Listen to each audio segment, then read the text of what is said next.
এ বিষয়ে কথা বলতে আমাদের সঙ্গে যোগ দিচ্ছেন উন্মাদ পত্রিকার সম্পাদক জনাব আহসান হাবিব।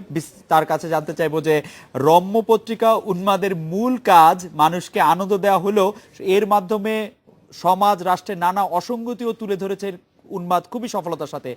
এই যে অসঙ্গতিগুলি তুলে ধরার ক্ষেত্রে কোনো পরিবর্তন কি আছে গত 2, 1, 3, 5 বছরে?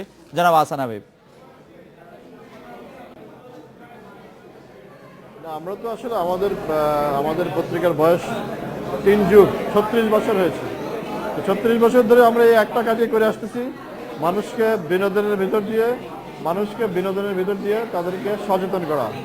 আসলে যে কোনো সমস্যায় তো ধরেন সরাসরি যে কোনো সমস্যায় কেউ যেতে চায় না। সমস্যাটা যদি একটু হিউমারের ভিতর দিয়ে একটু মজা করে বলা হয় তাহলে এটা সবাই গ্রহণ করে। আমাদের ধারণা আমরা এই কাজটা দীর্ঘদিন ধরে করে আসছি এবং সেটা সফল হয়েছে। এই উপলক্ষে আজকে আমাদের 300তম সংখ্যা প্রকাশিত হয়েছে। আমরা দৃক গ্যালারিতে একটা আয়োজন করেছি সেই প্রদর্শনীতে। জনাব আহসান হাবিব, নিঃসন্দেহে উন্মাদ সফল, আপনি আমাদের অভিনন্দন জানবেন, আপনার পুরো পত্রিকার সকল কে আমাদের অভিনন্দন। তবে একটি প্রশ্ন করতে হয়, নানা ক্ষেত্রের খ্যাতিমান ব্যক্তিদের নিয়ে কার্টুন সহ নানা ধরনের রঙ্গব্যঙ্গ উন্মাদ করেছে এই 300 সংখ্যার মধ্যে। এসব ক্ষেত্রে সংশ্লিষ্টদের প্রতিক্রিয়া আসলে কি হয়? ধরেন খুব ক্ষমতাবান ব্যক্তিদেরও আপনাদের লেখনির মাধ্যমে কার্টুনের মাধ্যমে আমরা আক্রান্ত হতে দেখেছি, তারপর তারা কি করেন সাধারণত? না, এটা তো আসলে একটা ব্যাপার কি, যাকে নিয়ে কার্টুন করা হয় তারও ব্যাপারটা এনজয় করা উচিত, এটাই নিয়ম, তাই না? আমাদের ভারতের যে একসময় একজন প্রধানমন্ত্রী ছিলেন, তিনি সমস্ত কার্টুন সংগ্রহ করতেন এবং সেই কার্টুন থেকে শিক্ষা নিতেন। তো আমাদের দেশের যারা ক্ষমতাসীন লোক, আমরা তাদের নিয়ে কার্টুন করলে তাদেরকে সেটা সেইভাবেই গ্রহণ করা উচিত।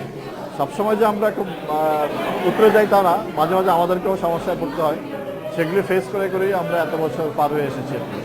আর কার্টুনটা আসলে এমন হওয়া উচিত, কার্টুনের আমরা যে খোঁচাটা দিব সেই খোঁচাটা যাতে উনি গ্রহণ করে এবং জিনিসটা যাতে উনি বুঝতে পারে, এইরকম একটা ব্যাপার থাকতে হয় আর কি, তাহলেই সেটা সফল একটা কার্টুন।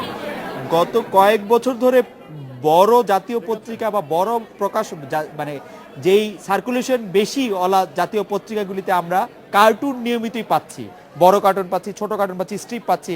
এই ধরনের কার্টুনের ক্ষেত্রে আপনার পর্যবেক্ষণে মানে এর কি খুব সতর্কতার সাথে সম্পাদকীয় নীতিমালাগুলি অনুসরণ করা হচ্ছে?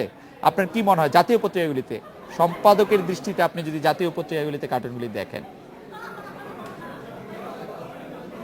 অ্যাকচুয়ালি আমার ধারণা সবাই নীতিমালাটা অনুসরণ, কার্টুনিস্ট যারা তারা তো এই নীতিমালাটা অনুসরণ করেই আঁকে, তাই না? তারপরেও কিছু কিছু ভুল হয়তো হয়ে যায়, কিন্তু আমরা সবসময় আমরা নীতিমালাটা জানি, কাকে আঘাত করা যাবে কাকে আঘাত করা যাবে না, আমরা এই বিষয়গুলি জানি। এই বিষয়গুলি মাথায় রেখেই আমরা এত বছর ধরে পত্রিকাটা করেছি, যে কারণেই কিন্তু আমরা টিকে আছি।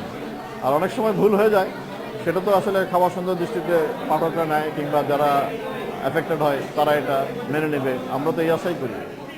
জনাব আহসান হাবিব, 3 যুগ ধরে আমাদের অনেক ধরনের বিনোদনের মাধ্যমে সমাজের পরিবর্তনের ক্ষেত্রে প্রভাব রাখার জন্য আপনাদেরকে আবারও অভিনন্দন জানিয়ে আপনাকে ধন্যবাদ দিচ্ছি। এই ছিল আজকের রেডি টু স্পিকে আমন্ত্রণ আমাদের পরের আয়োজনে।